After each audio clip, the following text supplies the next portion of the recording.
Tape ரெக்கார்டரில் வந்து இந்த mechanism வந்து ஜாம் ஆகிருக்கு. எதுவுமே பண்ண முடியாது. நல்லா ட்ரை பண்ணி பார்த்தாச்சு. இது ப்ளே பட்டன். நான் நல்லா ப்ரெஸ் பண்ணி இழுத்தேன்னா வந்துட்டு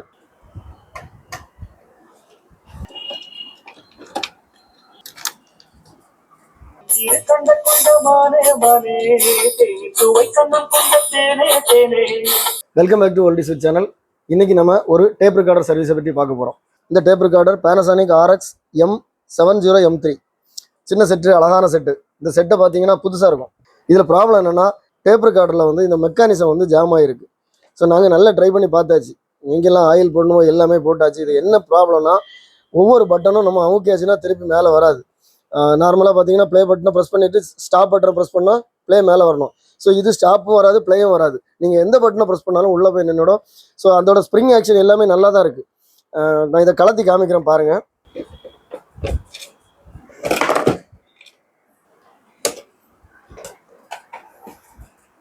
இது ப்ளே பட்டன். நான் நல்லா ப்ரெஸ் பண்ணி இழுத்தேன்னா வந்துட்டு டக்குன்னு விடுது. ஸோ அதே மாதிரி தான் ஸ்டாப் பட்டன் உள்ள நிற்கி. இது வந்து ஃபார்வர்ட் ரிவைண்ட் எந்த பட்டன்னாலும். ஸோ இது என்னென்னா, இங்கே வந்து இந்த மெக்கானிசம் அந்த உள்ளே போகிற இடத்துல வந்து ஜாம் ஆகி போச்சு. ஸோ அது வந்து சர்வீஸ் பண்ணவே முடியாது, அந்த அளவுக்கு இருக்குது. ஸோ இதுக்கு ஒரே சொல்யூஷன் என்னென்னா, இதே மாதிரி வேறு செட்டு வந்து சில செட்டு வந்து டேமேஜ் ஆன செட் இருக்கும். அந்த செட்டில் உள்ள மெக்கானிசத்தை நம்ம அப்படியே எடுத்து போடணும். ஏன்னா இதை வந்து நம்ம சர்வீஸ் பண்ணக்கு நினச்சோன்னா கரெக்டாக வராது. ஸோ இப்போ என்கிட்ட வந்து ஒரு செட் இருக்குது, சேம் Panasonic RX M70. ஆனால் மெக்கானிசம் வந்து ஒரே மாதிரி தான் இருக்குது. இப்போ இதில் என்ன ப்ராப்ளம்னா, போர்டில் வந்து அந்த ஆம்பிளிஃபர் ஐசி வந்து வீக் ஆகி போச்சு. அதனால் லைட்டாக தான் சவுண்ட் வரும். ஸோ இது வந்து ஆம்பிளிஃபர் ஐசி மாற்றி இதை ரெடி பண்ணணும். அப்படி இல்லைன்னா நம்ம என்ன பண்ணலாம்னா, இந்த மெக்கானிசத்தை எடுத்து இதில் போட்டு நம்ம இதை ரெடி பண்ணலாம்.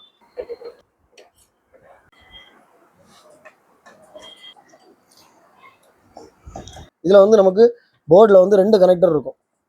ஒரு கனெக்டர் வந்து மோட்டாரும் அந்த சுவிட்சில் உள்ள ஒயர் போகுது, இன்னொரு கனெக்டர் வந்து ஹெட்டு. ஸோ அப்படியே எடுத்துடலாம். இப்போ பாருங்கள், எதுவுமே பண்ண முடியாது. நல்லா ட்ரை பண்ணி பார்த்தாச்சு.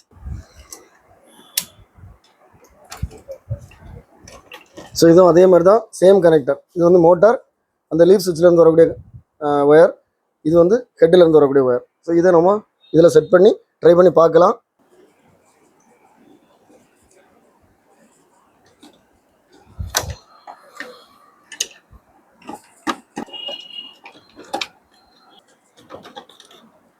ஸோ இது வந்து கரெக்டாக இதில் சீட்டிங் ஆகுது. ஏன்னா ரெண்டும் வந்து சேம் மெக்கானிசம்.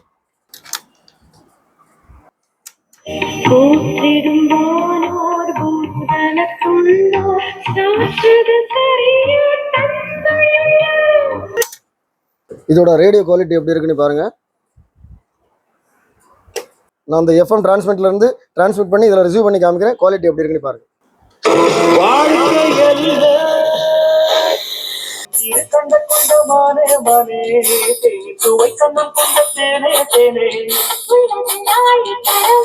ஸோ இது பார்த்தீங்கன்னா சூப்பர் குவாலிட்டியில் இருக்குது. ஸோ ஏன்னா இதில் வந்து 3 ஸ்பீக்கர் இருக்குது. பேஸுக்கு தனியாக இருக்குது, டியூட்ரு தனியாக போட்டிருக்கிறாங்க. ஸோ நல்லா இருக்குது, சூப்பராக இருக்குது.